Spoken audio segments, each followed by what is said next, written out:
Unless you're living under a rock, you already know this shit is in short supply. Motorcyclists are different people. We adapt, we overcome, we persevere, we win. With that said, I've been doing a little hoarding of my own.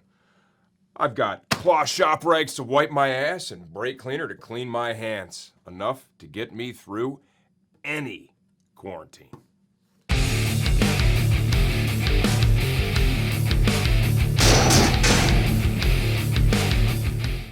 Okay, now in all seriousness, we are in some uncharted waters right now, man. We're all watching the news, we're seeing the updates come in.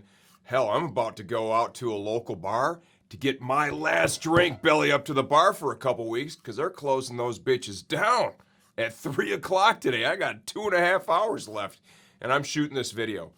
Be nice to each other. Don't go to stores and buy more than you need. Let's try to live life as normally as we can, and together, we'll all make it through this. And remember, if you're a rider, there's no better time for a road trip than right now, because there ain't no way you're catching this virus when you got your helmet on and you're on your bike.